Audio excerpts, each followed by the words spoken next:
નમસ્તે, પ્રણામ મિત્રો, જય માતાજી, જય શ્રી કૃષ્ણ। તો ચાલો આજની વાર્તા શરૂ કરીએ।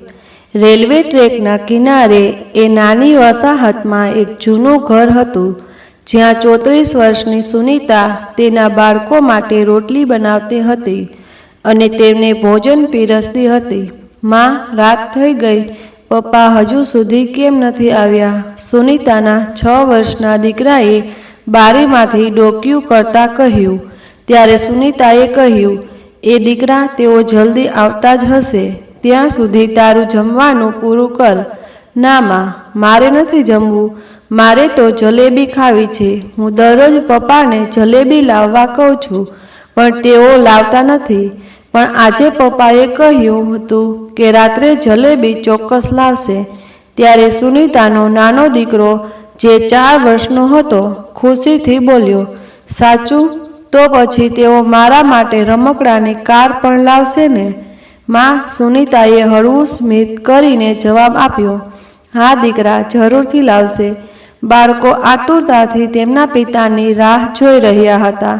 ત્યારે સુનીતાએ ઘડિયાળ તરફ જોયું તો રાતના 11 વાગ્યા હતા। તેઓ હજુ સુધી કેમ ના આવ્યા? તેના કપાળ પર ચિંતાની રેખાઓ દેખાઈ આવી। વાજબી હતી, કારણ કે સુનીતા જાણતી હતી કે રાત્રે કામ પરથી ઘરે પરત ફરતી વખતે તેઓ પતિ ઘણીવાર તેના મિત્રો જોડે પીવા જતો હતો। 1 અઠવાડિયા પહેલાં જ સુનીતાએ તેના પતિ રાજેશને કહ્યું હતું કે સાંભળો, હવે આપણા બાળકો બંને મોટા થઈ રહ્યા છે અને ત્રીજું બાળક પણ 3 મહિનામાં આ દુનિયામાં આવવાનું છે। મારી તમને વિનંતી છે કે તમે હવે પીવાનું છોડી દો, નહીંતર આપણા 3 બાળકો પર તેની નકારાત્મક અસર પડી શકે છે। આપણા બાળકો વિશે વિચારો અને તેમના ભાવિ જીવન માટે પૈસા બચાવો। પત્નીની વાત પર રાજેશે એમ પણ કહ્યું હતું કે સુનીતા, તારી વાત સાચી છે, મેં આપણા બાળકો માટે 1 પૈસો પણ બચાવ્યો નથી। હું તને વચન આપું છું કે હવેથી હું આપણા બાળકો વિશે વિચારીશ। હું તેમને સારા સંસ્કાર આપવાનો પ્રયત્ન કરીશ અને પીવાની ક્યારેય સ્પર્શ પણ નહીં કરું। રાત ધીમે ધીમે અંધારી થઈ રહી હતી અને સુનીતાની ચિંતા પણ વધી રહી હતી। બહાર રેલવે ટ્રેક પર ટ્રેનોનો અવાજ ગૂંજતો હતો, પણ તેના પતિના કોઈ સમાચાર ન હતા। સુનીતાએ બાળકોને ખવડાવીને સુવડાવી પણ દીધા। તેની આંખોમાં ઊંઘ ન હતી। સુનીતાનું ધ્યાન વારંવાર દરવાજા તરફ જતું હતું। દરેક પસાર થતી ટ્રેનના અવાજથી સચેત થઈ ગઈ, પણ રાજેશનો કોઈ પત્તો ન હતો। એટલામાં દરવાજો ખખડ્યો। સુનીતા ઝડપથી ઊભી થઈ અને દરવાજો ખોલ્યો, પરંતુ દરવાજાની સામે પોલીસ કર્મીઓને જોઈને તેના હૃદયમાં ભયનું મોજું દોડ્યું।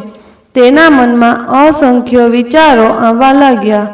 કોઈ અઘટિત ઘટનાના ડરથી હૃદયના ધબકારા વધવા લાગ્યા। તેણીએ હિંમત ભેગી કરીને ધ્રુજતા અવાજે પૂછ્યું, શું વાત છે સાહેબ? શું આ રાજેશનું ઘર છે, જે સ્ટેશન પર ચા વેચે છે? પોલીસ કોન્સ્ટેબલે ગંભીરતાથી પૂછ્યું। સુનીતાએ ધ્રુજતા અવાજે જવાબ આપ્યો, હા, આ તેનું જ ઘર છે। હું તેની પત્ની છું। બધું બરાબર છે ને સાહેબ? તેના અવાજમાં ચિંતા અને ભયનો દરિયો વહી રહ્યો હતો। કોન્સ્ટેબલે થોડીવાર મૌન સેવ્યું, પછી તેણે ઊંડો શ્વાસ લીધો અને કહ્યું, તમારા પતિનું અવસાન થયું છે। નશામાં રેલવે ટ્રેક ક્રોસ કરતી વખતે તેણે પોતાનું સંતુલન ગુમાવ્યું હતું। તે એટલો નશામાં હતો કે તેની સામેથી આવતી ટ્રેનનો ખ્યાલ જ ન આવ્યો। અમે તેના શરીરનું પોસ્ટમોર્ટમ માટે સરકારી હોસ્પિટલમાં મોકલવામાં આવ્યો છે। તમે કાલે સવારે ત્યાં જાઓ, બધા કાગળ પૂરા કરો અને તેના મૃતદેહને ત્યાંથી લઈ જાઓ। આટલું કહીને પોલીસ કોન્સ્ટેબલ સુનીતાને નિસહાય છોડીને જતા રહ્યા। સુનીતાના પગ ત્યાં જ અટકી ગયા। તેની આંખ સામે અંધારું આવી ગયું અને તેનું શરીર ધ્રુજવા લાગ્યું। તે બારણા સામે ટેકવીને જમીન પર બેસી ગઈ। તેની આંખોમાં આંસુ ભરાઈ આવ્યા. હે ભગવાન, આ શું થઈ ગયું?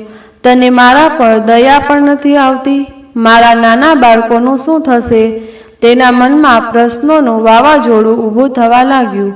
બીજા દિવસે સવારે એણે પોતાની જાતને કાબૂમાં રાખી અને પોતાના પતિના અંતિમ સંસ્કાર કર્યા. પરંતુ આ પછી તેનું જીવન સાવ અસ્તવ્યસ્ત થઈ ગયું.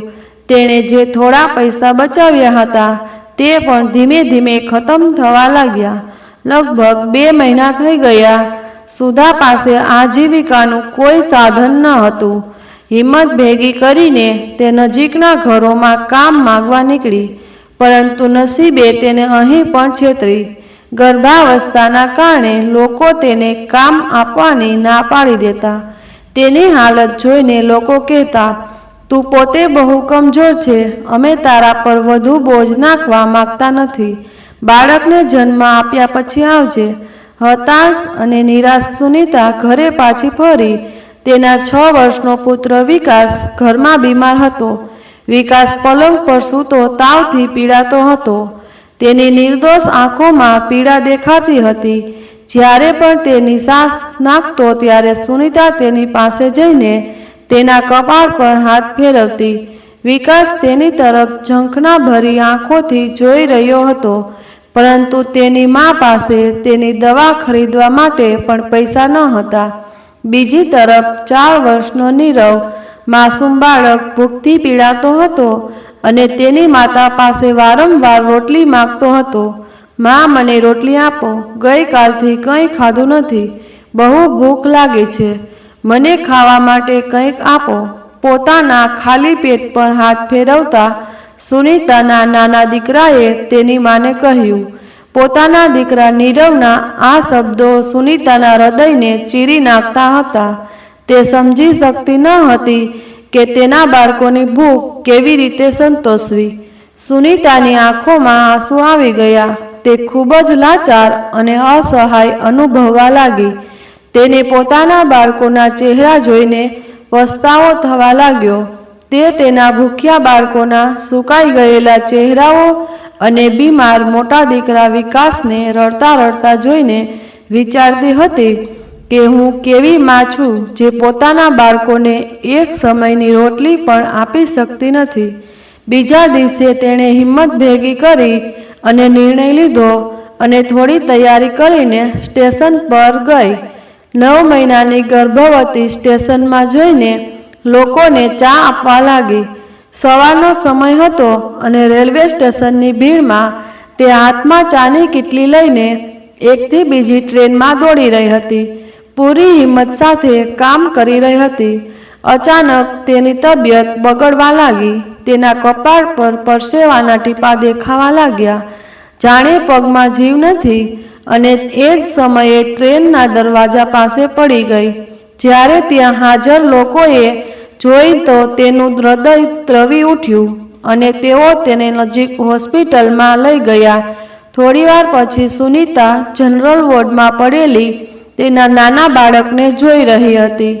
બાળક નબળું હતું, પણ ગોરી ચામડીનું અને નિર્દોષ હતું.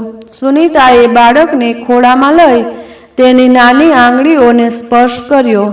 તેની આંખોમાં આંસુ હતા. તે વિચારવા લાગી, મારું બાળક કેવું નસીબ લઈને આવ્યું છે. તેના જન્મ પહેલાં જ તેના પિતાનો પડછાયો ઉઠી ગયો. તે જ હોસ્પિટલના ખાનગી વોર્ડમાંથી એક મહિલાના રડવાનો અને ચીસોનો અવાજ આવી રહ્યો હતો. મારું બાળક ક્યાં છે? તમે મને મારા બાળકનો ચહેરો પણ બતાવ્યો નથી. ઓછામાં ઓછું મને તેને મારા ખોળામાં પકડીને લેવા દો. મારો દીકરો ક્યાં છે? તમે મને કહેતા કેમ નથી? તો તેના પતિએ, કે જે બહુ મોટા સાવકાર હતા, તેને તેની પત્ની કવિતાને કહ્યું, ચિંતા ના કર, તેની તબિયત થોડી ખરાબ હતી એટલે હવે તે નિરીક્ષણ હેઠળ છે. કાલે સવારે બાળક તારા ખોળામાં હશે. ડૉક્ટરે પણ હા પાડી અને તેને ઊંઘનું ઇન્જેક્શન આપ્યું. વાસ્તવમાં ભગવાને 7 વર્ષ પછી સાવકારની પત્ની કવિતાનો ખોળો ભર્યો હતો, પરંતુ થોડીક જ વારમાં તેનું બાળક મૃત્યુ પામ્યું. ડોક્ટરે સાવકારને બાજુમાં બોલાવ્યા અને કહ્યું, જુઓ, તમારી પત્નીની હાલત સારી નથી. પછી જ્યારે તેને ખબર પડી કે તેનું બાળક હવે નથી, ત્યારે એ આઘાત સહન કરી શકશે નહીં. આપણે ટૂંક સમયમાં કોઈ વ્યવસ્થા કરવી પડશે. તેના ખોળામાં બીજું કોઈ નવજાત બાળક આપવું પડશે.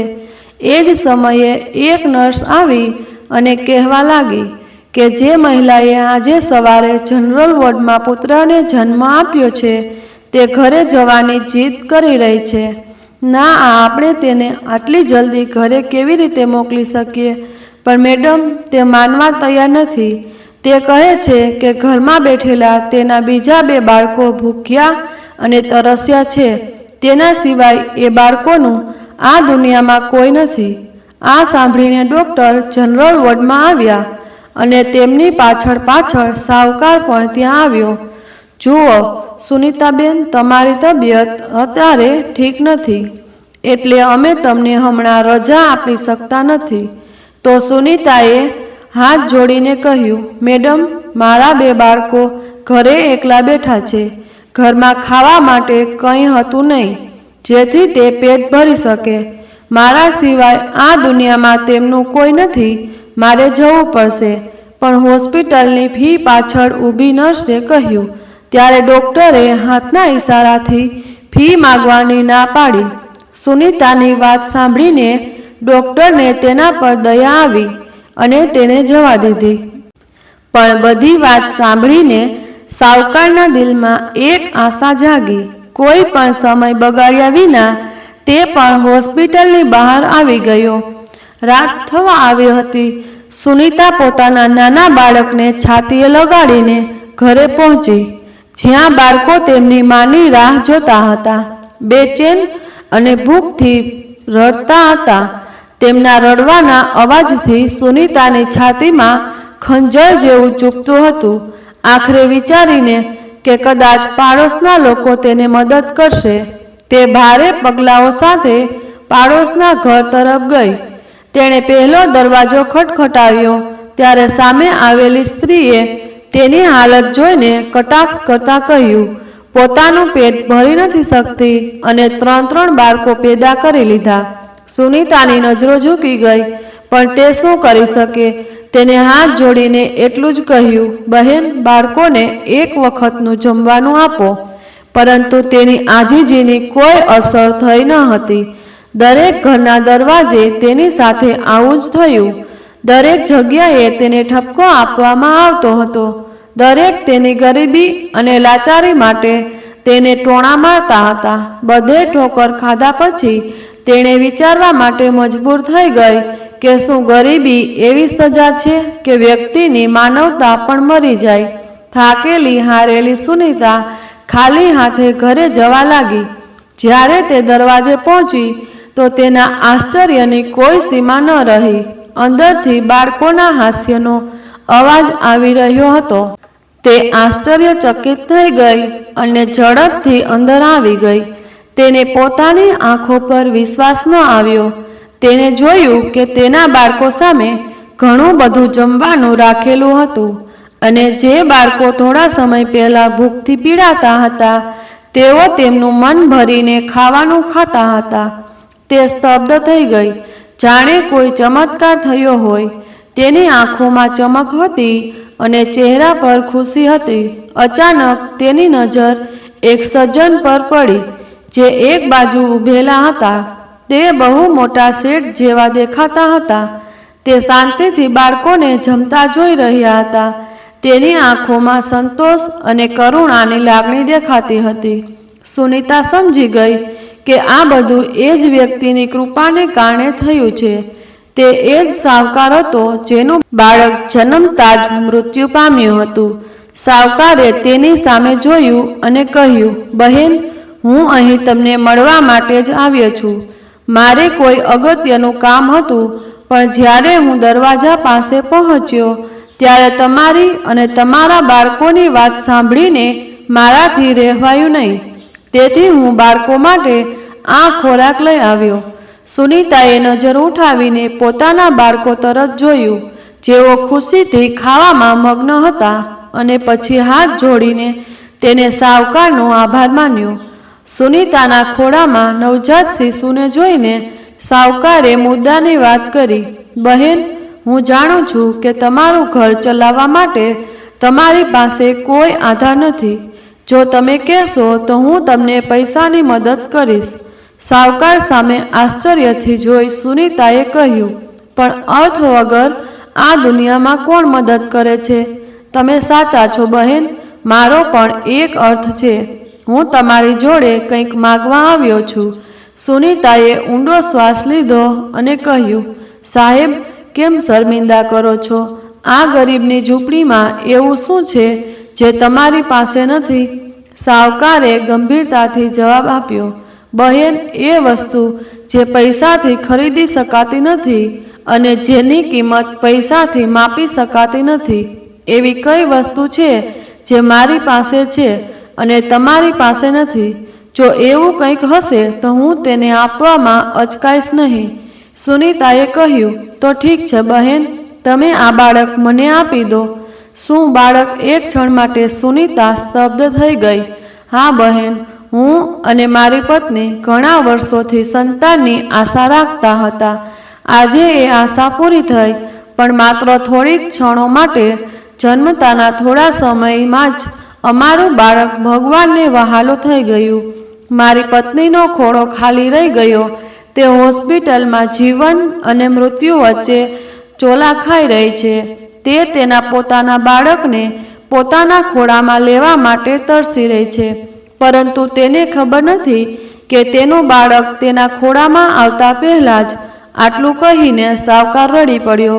પછી તેણે પોતાને સાંભળતા કહ્યું, બહેન, ડૉક્ટર કહે છે કે મારી પત્નીને સત્ય ખબર પડશે તો તે આ આઘાત સહન કરી શકશે નહીં. હું તેને ખોવા માગતો નથી. જો તમે ઈચ્છો તો અમે તમારા આ બાળકને દત્તક લઈ શકીએ છીએ. હું તમને સારી રકમ આપીશ જેથી તમારા બાકીના બાળકોનું ભવિષ્ય સુરક્ષિત થઈ શકે. આ નિર્ણય તમારા માટે ચોક્કસપણે મુશ્કેલ હશે, પરંતુ તેનાથી તમારા બાળકોનું ભવિષ્ય સુધરશે. સાવકારની વાત સાંભળીને મનમાં તોફાન ઉઠવા લાગ્યું. પછી હાથ જોડીને તેને નીચા અવાજે કહ્યું, તમે કદાચ સમજો નહીં શકો સાહેબ, માં તેના તમામ બાળકોને એક સરખો પ્રેમ કરે છે. હું આને મારાથી કેવી રીતે અલગ કરી શકું? એક માનું હૃદય તેના બાળકને બીજાને સોંપવાની કલ્પના પણ કરી શકતું નથી.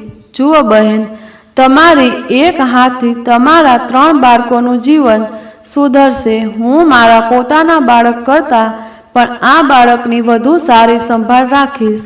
જ્યારે પણ તમને એવું લાગે ત્યારે તમે તેને જોવા આવી શકો છો. સુનીતા થોડી વાર મૌનમાં ડૂબી રહી. ઘણા સમયથી પ્રેમ અને મજબૂરી વચ્ચે સંઘર્ષ ચાલતો રહ્યો. પછી તેને બીજા 2 બાળકો પર એક નજર નાખી.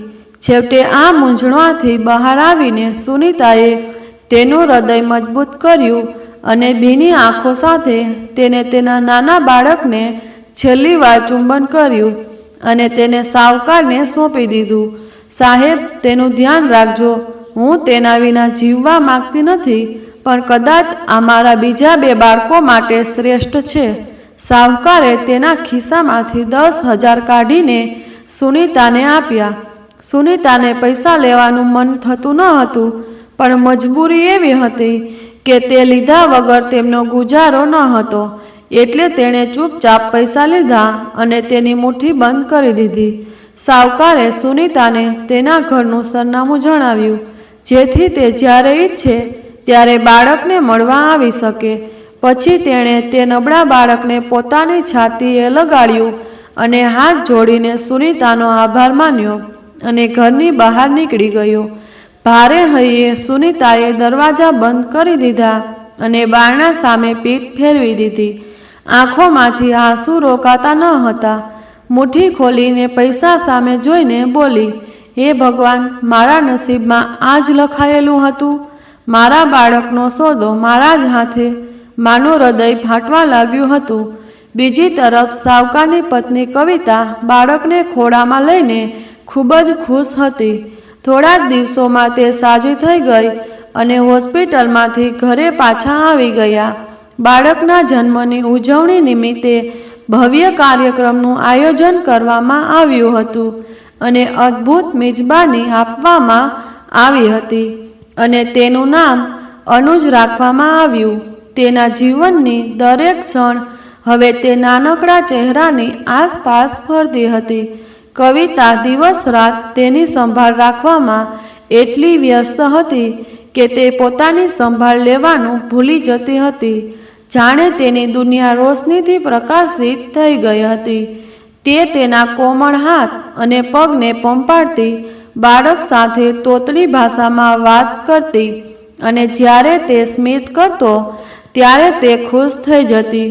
જ્યારે બાળક સૂઈ જાય ત્યારે તેની માં છાતી સરસો ચાપીને તેને થપથપાવીને હળવેથી હાલરણા ગાતી. તે બાળક અનંત પ્રેમમાં ફૂલની જેમ ખીલી રહ્યું હતું. પણ બીજી તરફ સુનીતા પોતાના બાળકથી અલગ થવાનું દુઃખ સહન કરી રહી હતી. માના હૃદયમાં પ્રેમનું પૂર વહેતું હતું. પોતાના બાળકને જોવાનું બહુ મન કરતું હતું. એક ક્ષણ માટે મનમાં વિચાર આવ્યો કે જઈને બાળકને મળી આવે. પછી બીજી ક્ષણે મૂંઝવણમાં આવી જતી કે મારે શું બહાનું બનાવવું જોઈએ. સાવકાર અને તેની પત્ની ઘરના મોટા આંગણામાં બેઠા હતા. ત્યાંથી સૂર્યના કિરણો આવી રહ્યા હતા. તેમનો નાનો અનુજ નજીકમાં રાખેલા પારણામાં રમી રહ્યો હતો. હસતું, ખિલખિલાતું કરતું, લાત મારતું, જેને જોઈને કવિતાનો ચહેરો ચમકી ઉઠતો હતો. પરંતુ સાવકારનું ધ્યાન બીજે ક્યાંક હતું. તે ઊંડા વિચારોમાં હતું. ત્યારે અચાનક દરવાજે ટકોરા પડ્યા.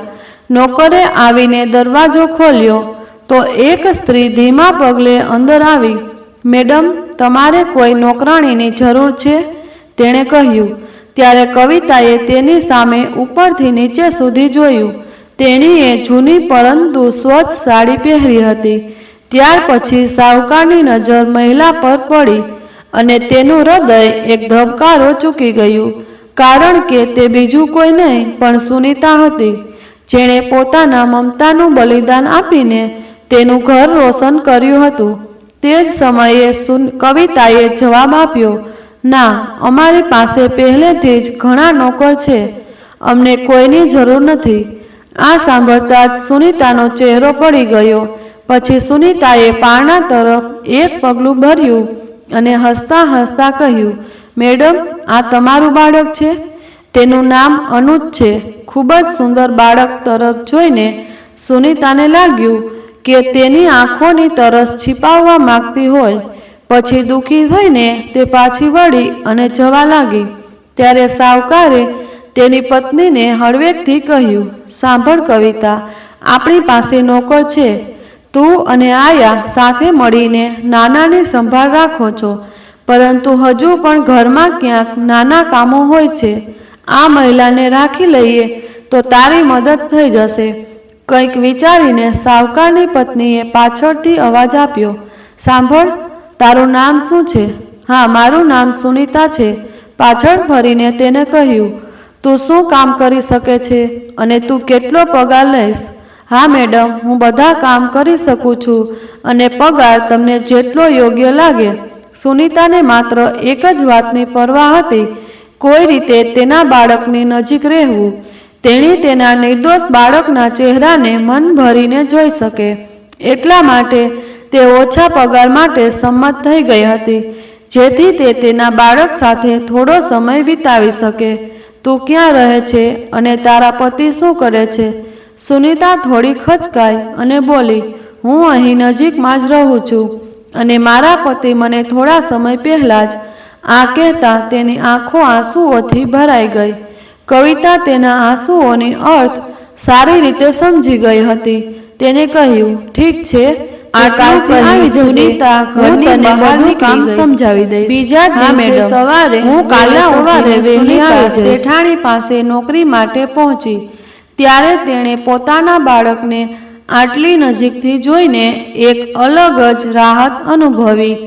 વર્ષો પછી તેને લાગ્યું કે તેના જીવનની ખોવાયેલી ખુશીઓ પાછી આવી ગઈ. સુનીતાનો દીકરો હવે પહેલા કરતાં વધુ સ્વસ્થ અને ગોળ મટોળ થઈ ગયો હતો. સુનીતા દૂર ઊભી તેના બાળકને રમતા, હસતા અને તેના હાથ પગ ચલાવતા જોતી રહેતી. તેના હૃદયમાં સ્નેહના તરંગો ઉગતા અને તેની આંખો ભીની થઈ જતી. તેનું હૃદય ઈચ્છતું હતું કે તે તેના પુત્રને ગળે લગાવી શકતી.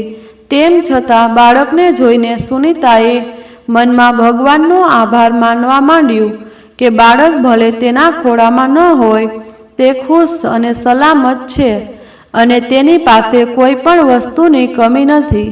ઘરમાં નોકરો હતા, પણ બાળકની સંભાળ રાખતી કવિતાને કોઈના પર પણ ભરોસો ન હતો.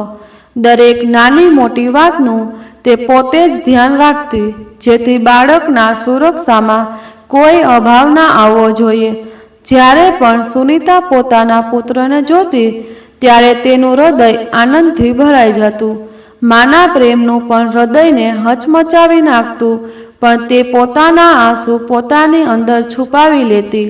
તે દરેક ક્ષણની આંખોમાં તેની નિર્દોષતાને કેદ કરીને દૂર ઊભી જોતી રહેતી. જ્યારે તેનો પુત્ર હસતો, ત્યારે તેનું દરેક હાસ્ય તેના કાનમાં શાંતિના સંગીતની જેમ ગુંજવા લાગતું. બાળકનું ઓરડું તમામ પ્રકારના રંગબેરંગી રમકડાથી ભરેલો હતો અને નાનો અનુજ તેની આસપાસ પથરાયેલા રમકડાની વચ્ચે બેઠો હતો અને સુનીતાને જોઈને હસતો હતો. આજે ખબર નહીં સુનીતાનું હૃદય તેના પુત્ર અનુજને ખોળામાં લેવા, તેને પોતાની છાતી સરસો ચાપીને તેના પર બધો પ્રેમ વરસાવવા માટે વારંવાર તડપતું હતું. છેલ્લા કેટલાક દિવસ સુધી તે તેના પુત્રને નજીકથી જોતી તો હતી, પરંતુ સુનીતા ક્યારેય તેને હાથમાં લેવાની હિંમત કરી શકી ન હતી. એક દિવસ કવિતા નાહવા જતી હતી, ત્યારે તેણે સુનીતાને થોડીવાર માટે અનુજનું ધ્યાન રાખવા કહ્યું. તેની ગેરહાજરીમાં તે બાળકની જવાબદારી આયાને સોંપી દીધી હતી, પણ આજે આયા પણ આવી ન હતી. એટલે તેણે સુનીતાને તેની પાસે બેસીને તેની સંભાળ લેવા કહ્યું. આ સાંભળતા જ સુનીતાનો ચહેરો ચમકી ગયો. આનાથી વધુ તે શું ઈચ્છી શકે? તે ખૂબ જ ઉત્સાહથી તેની પાસે જઈને બેઠી. અનુજે તેની પ્રેમાળ આંખોથી સુનીતા તરફ જોયું અને તેના નાના હાથ ફેલાવતા હસ્યો. સુનીતાની સાડીનો છેડો તેની આંગળીઓ વડે પકડી રાખ્યો. આ જોઈને સુનીતાની આંખો ભરાઈ આવી. તેણીએ અનુજના નાનકડા હાથ પોતાની હાથમાં લીધા અને તેને પ્રેમથી સ્નેહ કરવા લાગ્યા. તે થોડીવાર તેની પાસે બેઠી, ત્યારે તેના માટે પોતાની જાત પર કાબૂ રાખવો અશક્ય બની ગયો. સુનીતાએ રૂમની આજુબાજુ જોયું, પછી દરવાજા તરફ જોયું. મેડમ તો નથી આવ્યા? તેની ખાતરી કરવા પછી તેને અનુજને ઉપાડ્યો, તેની છાતીએ લગાડ્યો અને બહુ બધું ચુંબન કરવા લાગી. તેના સ્નેહને પામીને અનુજ પણ હસી પડ્યો. તું બહુ સુંદર છે. કાલ હું તને કાયમ મારી સાથે રાખી શકું. મારું મન તારી સાથે અહીંથી ભાગીને એવી જગ્યાએ જવા માંગે છે જ્યાં કોઈ મને તારાથી અલગ ન કરી શકે. આટલું કહી સુનીતા ફરી તેના ગોળ મટોળ ગાલોને ચૂમવા લાગી. જ્યારે સુનીતા બાળક પર પોતાનો પ્રેમ વરસાવી રહી હતી, ત્યારે રૂમના દરવાજે ઊભેલી કવિતા આ આખું દ્રશ્ય જોતી હતી. તે ઘડી પર તેને આ બધું પર કરતી જોતી રહી. તેનો ચહેરો ગુસ્સાથી લાલ થઈ ગયો. સુનીતા, આ બધું શું છે? જ્યારે તેણી લગભગ ચીસો પાડતી બોલી, ત્યારે ગુસ્સાથી ભરેલો કઠોર અવાજ સાંભળીને સુનીતા ગભરાઈ ગઈ અને તરત જ અનુજને તેના પલંગ પર સુવડાવી દીધો. તેના ચહેરા પર ડર અને પછતાવાના ભાવ હતા. તેને ધ્રુજતા અવાજમાં કહ્યું, મેડમ, કૃપા કરીને મને માફ કરો. હું ફક્ત એકવાર બાળકને ગળે લગાડવા માંગતી હતી. હવે અમને આ ઘરમાં તારી જરૂર નથી. હું આજે જ તારો હિસાબ પતાવી દઈશ. મારા ઘરની બહાર નીકળ અને ફરી ક્યારેય તારો ચહેરો દેખાડતી નહીં. આટલું કહીને કવિતાએ તેનો હાથ પકડીને અનુજના રૂમની બહાર ખેંચી લઈ ગઈ અને પછી તેને 500 રૂપિયાની 5 નોટ આપી અને તેને બહારનો રસ્તો બતાવ્યો. સીતાની આંખોમાંથી આંસુ વહેવા લાગ્યા. એકવાર તેને એવું લાગ્યું કે પાડીને કહે કે અનુજ તેનું લોહી છે અને અનુજની મા છે, જેણે તેને 9 મહિના પેટમાં રાખ્યું છે, તેના લોહીથી તેનું સિંચન કર્યું છે, પણ લાચાર હતી એટલે જ તે મોંમાંથી કંઈ પણ બોલી શકી નહીં. જાણે સંજોગોએ તેનો અવાજ દબાવી દીધો હતો. આંખોમાં પ્રેમનો દરિયો અને વેદનાનું પૂર સાથે તેને છેલ્લી વાર અનુજ તરફ જોયું અને ભારે હૈયે દરવાજાની બહાર નીકળી ગઈ. તેણે બહાર આવીને પૈસા સામે જોયું, જાણે તે પૈસા તેના અંતરાત્માને પીંધી રહ્યા હોય. મેં આ થોડા રૂપિયા માટે મારા દિલનો ટુકડો વેચી દીધો. મા હોવા બદલ મને શરમ આવે છે. કેવા પ્રકારની મા છું જે પોતાના સંતાનને વેચી દીધું. તેને પોતાની જાતને કહેતા તેનો અવાજ ભારે થઈ ગયો. તે ક્ષણે તેના કૃત્યથી શરમાઈ તે જ પળે તૂટી ચૂકી હતી. તેની આંગળી ધ્રુજવા લાગી અને લાચારીના આલિંગનમાં તેને પૈસાના ટુકડા કરીને જમીન પર ફેંકી દીધા. પોતાના ઘરે પાછી જતી રહી. તેને તો નોકરીમાંથી કાઢી મૂકવામાં આવી હતી, પરંતુ તેના 2 બાળકોને ખવડાવવા માટે તેને નજીકના ઘરોમાં સાફ સફાઈ અને ઝાડુ પોતાનું કામ હાથમાં લીધું. આખો દિવસ ત્યાં કામ કરતી, પણ ઘણીવાર તે નાનકડા અનુજની એક ઝલક મેળવવા સાંજે તેના ઘરની બહાર અમુક અંતરે ઊભી રહેતી. તે જાણતી હતી કે દરરોજ સાંજે આયા બાળકને નાની ગાડીમાં બેસાડીને ફરવા લઈ જાય છે. તે જ સમયે તે નાના દીકરાને જોઈને તેની આંખોને ઠંડક મળશે. એક દિવસ આયાએ એને જોઈ એટલે તે અંદર ગઈ અને તેના માલિકને આ વાત કહી સંભળાવી. કવિતાએ તેના પતિને કહ્યું, મને તેના પર પહેલેથી જ હતું કે તેનો ઈરાદો ઠીક નહોતો લાગતો. નોકરીમાંથી કાઢી મૂકી હોવા છતાં તે હજુ પણ આવતા જતા આપણા બાળક પર નજર રાખે છે. ખબર નહીં તે શું ઈચ્છે છે. આ સાંભળીને સાવકારને લાગ્યું કે કદાચ તેની પત્નીને ખબર પડી જશે કે આ બાળક તેનું નથી પણ સુનીતાનું છે. પર્દાફાશ થવાના ડરથી સાવકારે નિર્ણય લીધો. એક દિવસ સુનીતા આખો દિવસ કામ કરીને સાંજે ઘરે પાછી આવતી હતી. ત્યારે બાળકોને જોઈને તેની થાકેલી આંખોમાં થોડી ખુશી અને શાંતિ દેખાઈ. પરંતુ સુનીતાના ઘરે પહોંચતા જ તેના બાળકોએ તેને કહ્યું. તેની ગેરહાજરીમાં તે જ કાકા આવ્યા હતા. તેમણે તેને એકવાર ખાવાનું અને થોડા પૈસા આપ્યા હતા. આ સાંભળીને સુનીતા થોડી મૂંઝાઈ ગઈ. તેણે પોતાની જાતને પૂછ્યું કે સાવકાર અહીં કેમ આવ્યા હશે? શું તેને કંઈ કહેવા માગતા હશે? તેમના મોટા પુત્રએ સુનીતાના હાથમાં એક નાનું પેકેટ મૂક્યું અને કહ્યું, માં, કાકાએ આ મને આપ્યું છે. સુનીતાએ બાળકોની સામે પોતલી લાગણીઓ છુપાવવાનો પ્રયત્ન કર્યો. જિજ્ઞાસા અને બેચેની સાથે તેને પેકેટ ખોલ્યું. તેને અંદર જોયું કે તરત જ તેની આંખો આશ્ચર્યથી પહોળી થઈ ગઈ. પેકેટમાં 500 રૂપિયાની નોટના 3 બંડલ હતા. સુનીતા માટે આ કલ્પના બહારની વાત હતી. આ પહેલાં પણ સાવકારે તેને ક્યારેક ક્યારેક પૈસાની મદદ કરી હતી, પરંતુ આટલી મોટી રકમ ત્યાં સુધી પહોંચાડવાની આ પહેલી ઘટના હતી. તેના મનમાં વિવિધ પ્રકારના વિચારો આવવા લાગ્યા. શું સાવકારે તેને તેની વફાદારી માટે આ પૈસા આપ્યા છે કે તેના મનમાં હજુ પણ તેના માટે કોઈ માનવીય લાગણી છે, જેના કારણે તેને બાકીના 2 બાળકોનું ભવિષ્ય સુધારવા માટે તેને પૈસા આપ્યા?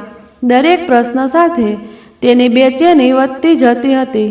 બીજા દિવસે જ્યારે સુનીતા વહેલી સવારે કામ પર જવા નીકળી ત્યારે તેની સાથે કામ કરતી એક નોકરાણીએ કહ્યું, સુનીતા, તે સાંભળ્યું? સાવકાર તેના આખા પરિવાર સાથે ક્યાંક દૂર ચાલ્યો ગયો છે. કદાચ તે બીજા કોઈ શહેરમાં સ્થાયી થયો છે. આ સાંભળીને સુનીતાનું દિલ તૂટી ગયું. તેને આઘાત લાગ્યો. તેની આજુબાજુ એક વિચિત્ર મૌન પસરી ગયું. આખા પરિવારની અચાનક વિદાય. અને સાવકાર કંઈ પણ કહ્યા વિના આટલી મોટી રકમ મોકલી દે છે. આ બધાનો અર્થ સ્પષ્ટ હતો. તે સમજી ગઈ હતી કે સાવકારે તેના પુત્રને તેના જીવનમાંથી હંમેશ માટે દૂર કરી દીધો. તેનો નાનકડો અનુજ તેની નજર સમક્ષ દેખાવા લાગ્યો, જેનો નિર્દોષ ચહેરો જોવા તે દરરોજ સાંજે તેના ઘરની બહાર ઊભી રહેતી હતી. હવે એ નાનું બાળક કદાચ હંમેશ માટે તેની પહોંચથી દૂર જતું રહ્યું હતું. સુનીતાના હૃદયમાં તોફાન ઉઠવા લાગ્યું. દૂરથી પણ અનુજને જોઈને તેને સંતોષ થતો હતો, પરંતુ હવે એ આશા પણ તૂટી ગઈ હતી. તે અને તેનો પુત્ર હંમેશ માટે અલગ થઈ ગયા. કદાચ તેની મમતાનું આ જ પરિણામ હતું. એ એવું વિચારીને તેને મનમાં પોતાને સાંત્વના આપી સમય સાથે સુનીતા પણ આગળ વધવાનું નક્કી કર્યું અને બંને બાળકોને સારો ઉછેર આપવાનો સંકલ્પ કર્યો. હવે તેની પાસે પૈસા હતા, તેથી સુનીતાએ તેના બંને બાળકોને સારી શાળામાં દાખલ કરાવ્યા અને પોતે સીવ અને ભરત કામ શીખવાનું શરૂ કર્યું. થોડા દિવસો પછી તેણે એક સિલાઈ મશીન ખરીદ્યું અને ઘરે બેસીને લોકોના કપડાં સીવવાનું શરૂ કર્યું. ધીમે ધીમે તેનું કામ આગળ વધવા લાગ્યું અને સુનીતા આર્થિક રીતે સ્વતંત્ર બની ગઈ. તે પોતાના બાળકનો ખર્ચ પોતે ઉઠાવી શકતી હતી. બીજી તરફ અનુજ સાથે બીજા શહેરમાં શિફ્ટ થયેલા સાવકાર અને કવિતા શાંતિપૂર્ણ જીવન જીવવા લાગ્યા. સમય તેની પાંખો ફેલાવતો ગયો અને 26 વર્ષ વીતી ગયા. આ 26 વર્ષમાં ઘણું બદલાઈ ગયું હતું. કવિતા હવે ઘડી થઈ ગઈ હતી અને સાવકારે 2 મહિના પહેલા આ દુનિયાને અલવિદા કહી દીધું હતું. હવે તેનો પુત્ર અનુજ, જે એક સમયે માસૂમ બાળક હતો, તે 26 વર્ષનો યુવાન બની ગયો હતો. તેણે તેમાં સપના અને તેમના વારસાને અકબંધ રાખીને તેના પિતાનો વ્યવસાય સંભાળ્યો. સાથે જ જરૂરિયાતમંદોની મદદ કરવામાં પણ પાછળ ન રહ્યો. તે આ જ હેતુ માટે એક NGO પર ચલાવતો હતો. આજે અનુજને ઓફિસેથી આવવામાં મોડું થયું. તેની રાહ જોતી બેઠી કવિતાને કંટાળો આવવા લાગ્યો, એટલે તેણે પતિનું કબાટ ખોલીને બેસી ગઈ. તેના પતિની ડાયરી ત્યાં એક ખૂણામાં રાખેલી હતી. કવિતાએ તેને ખોલીને વાંચવાનું શરૂ કર્યું. વાંચતા વાંચતા તે પાના ફેરવવા લાગી. પછી તેની નજર ડાયરીમાં રાખેલ કાગળ પર પડી. તેના પર લખ્યું હતું, મારી પત્ની કવિતાને સંબોધીને લખેલો પત્ર. કવિતા વાંચવા લાગી. હું હવે થોડું બીમાર રહેવા લાગ્યો છું. ખબર નહીં ક્યારે બોલાવો આવી જાય, પણ એ પહેલાં હું મારા દિલ પરનો બોજ હળવો કરવા માગું છું. હું એક રહસ્ય જાહેર કરવા માગું છું, જે મેં મારા હૃદયમાં વર્ષોથી દફનાવ્યું હતું, કે અનુજ આપણો પોતાનો દીકરો નથી. વાંચતા જ કવિતા પર વીજળી પડી હોય એવું લાગ્યું. તેના હાથ ધ્રુજવા લાગ્યા. થોડી વાર થોભ્યા પછી તેને ફરીથી વાંચવાનું શરૂ કર્યું. તેની માં સુનીતા છે, બીજું કોઈ નહીં. હા, એ જ સુનીતા જે આપણા ઘરમાં નોકરાણી તરીકે કામ કરતી હતી. જેથી તે તેના બાળક અનુજને જોઈ શકે, તેથી જ તે આપણા ઘરે નોકરાણી બનીને આવી હતી. તે એક ગરીબ પરંતુ ખૂબ જ સ્વાભિમાની સ્ત્રી હતી. બાળકના બદલામાં હું તેને પૈસાની થોડી મદદ કરતો. તેના પછી સાવકારે તે બધા સંજોગો લખ્યા, જેમાં તે સુનીતા પાસેથી અનુજને લાવ્યો હતો અને જે મજબૂરીઓના કારણે સુનીતાએ આ બલિદાન આપ્યું હતું.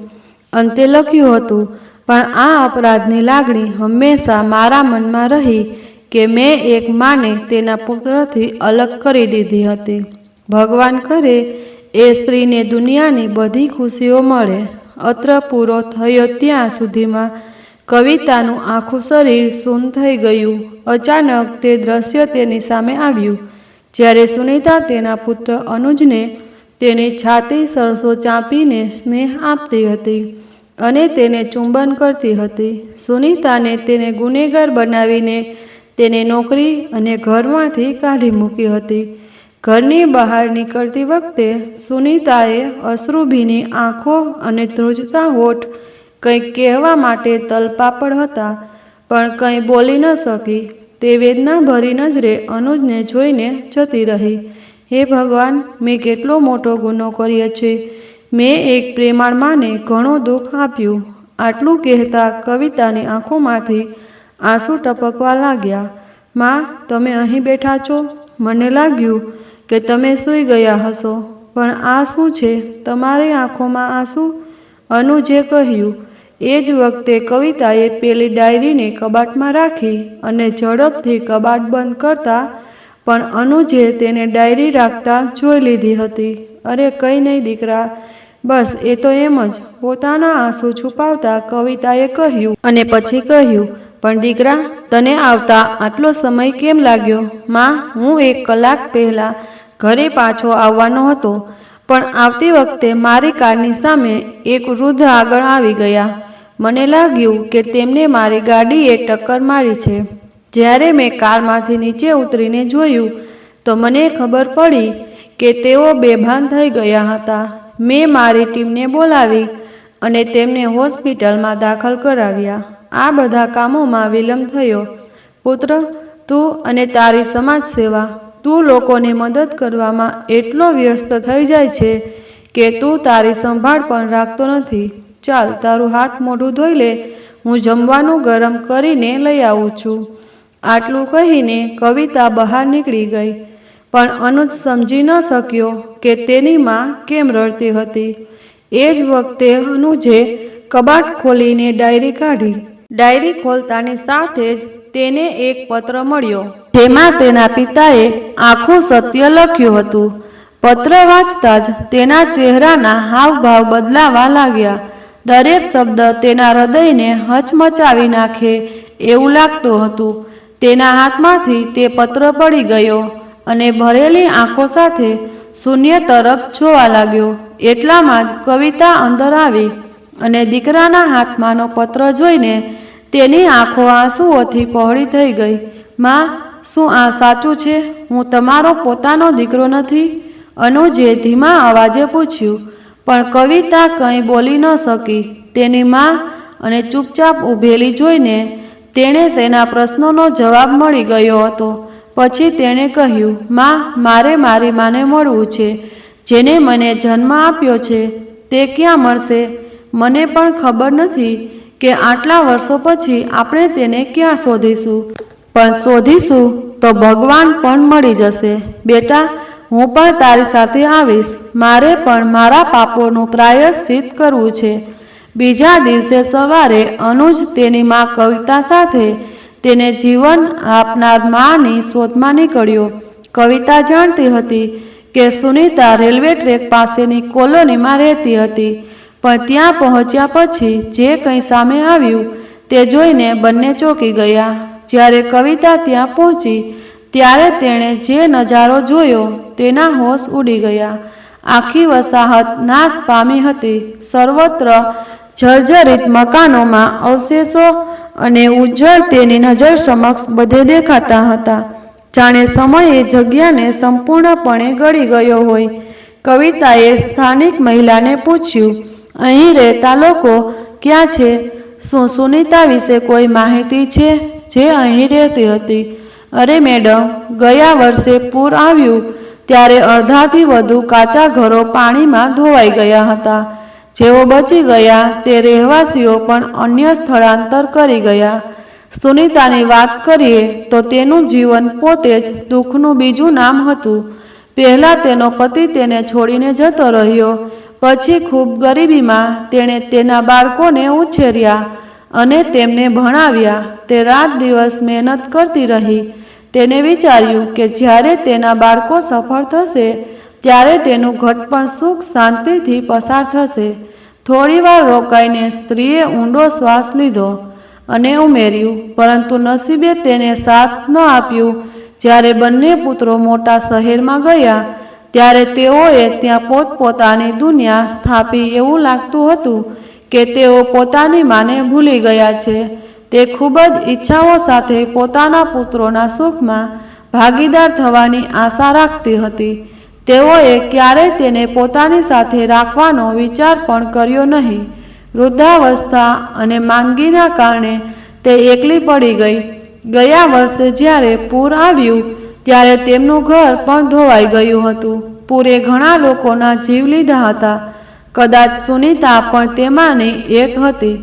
સુનીતામાં મારી જન્મદાતા, તેણે ઘણું સહન કર્યું અને હું તેની સાથે ન હતો. તેનો પુત્ર હોવા છતાં હું તેમના માટે કંઈ કરી શક્યો નહીં. ઓછામાં ઓછું એકવાર ભગવાને મને તેમનાથી મળાવ્યો હોત, માત્ર એકવાર. ધ્રુજતા અવાજમાં આટલું કહીને અનુજે ઊંડો શ્વાસ લીધો અને તેની આંખોમાંથી આંસુ નીકળી ગયા. તેના ગાલ ભીના કરવા લાગ્યા. તૂટેલા હૃદયે બંને કારમાં બેઠા અને પાછા ઘર તરફ પ્રયાણ કર્યું. હજી ઘરે પહોંચ્યા જ હતા કે અનુજનો મોબાઈલ રણક્યો. હેલો, શું વાત છે? ઠીક છે, હું હમણાં જ હોસ્પિટલમાં આવું છું, અનુજે ચિંતિત સ્વરે કહ્યું. શું વાત છે દીકરા, શું થયું? તે માં જેને રાત્રે હોસ્પિટલમાં દાખલ કરવામાં આવ્યા હતા તેમની હાલત હજુ પણ સારી નથી. કદાચ તેમને ઘણા દિવસ સુધી કંઈ ખાધું ન હતું. તેમને ઓ નેગેટિવ બ્લડની જરૂર છે. એ ક્યાંય ઉપલબ્ધ નથી અને મારું બ્લડ ગ્રુપ તેમની સાથે મેચ થાય છે. મારે હવે ત્યાં જવું પડશે. હોસ્પિટલ પહોંચ્યા પછી અનુજે રક્તદાન કર્યું. 1-2 દિવસમાં એ વૃદ્ધ માની તબિયતમાં થોડો સુધારો થયો.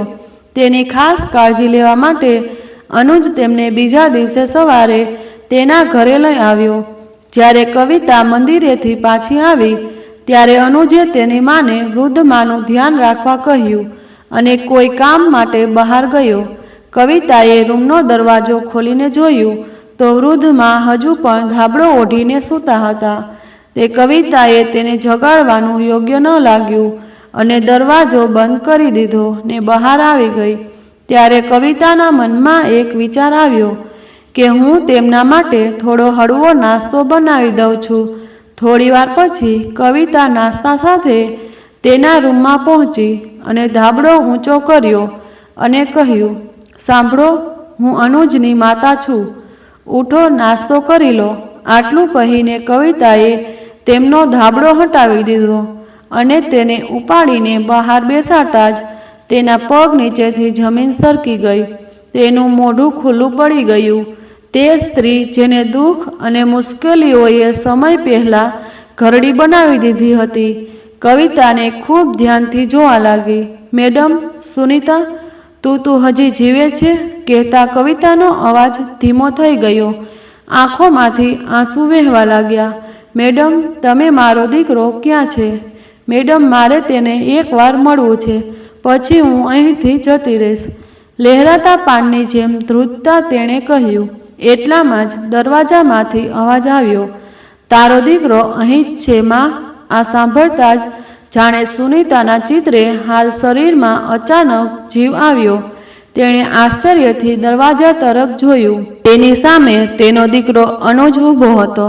માં, હું તમારો દીકરો છું અને હવે હું તમને ક્યાંય જવા નહીં દઉં, અનુજે રડતા રડતા કહ્યું અને તરત જ અંદર આવીને સુનીતાને ભેટી પડ્યો.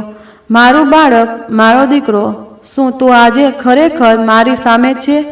આટલું કહીને સુનીતાએ અનુજનો ચહેરો પોતાના બંને હાથમાં પકડીને તેને ચુંબન કરવા લાગી. જાણે આટલા વર્ષો પછી તેના પુત્રને મળીને તે પાગલ થઈ ગઈ હતી. તેના શ્વાસમાં વર્ષોની ઝંખના પ્રેમ અને સ્નેહ પડી ગયા હતા. આભાર મારા ભગવાનનો, મને મારા બાળક સાથે મળાવવા બદલ. અનુજ તેના ખોળામાં માથું રાખીને જોર જોરથી રડવા લાગ્યો. માં, હું તમને ક્યારેય નહીં, હવે આપણે હંમેશા સાથે રહીશું. જાણે સમય થંભી ગયો હતો. સુનીતા અને અનુજની આંખોમાંથી ગંગા અને જમના વહી રહી હતી. સામે ઊભેલી કવિતા પણ આ દ્રશ્ય જોતી રહી. તેની આંખો પણ આંસુઓથી ભરાઈ ગઈ. તેને એ જોઈને આશ્ચર્ય થયું કેવી રીતે માની મમતા અને પુત્રના પ્રેમની આગળ દુનિયાનું દરેક અંતર અને દરેક અવરોધ નાનો બની ગયો. તો જો વિડીયો સારો લાગ્યો હોય તો લાઈક કરી ચેનલને સબસ્ક્રાઈબ જરૂરથી કરજો અને કમેન્ટમાં જય માતાજી લખી દેજો. ધન્યવાદ.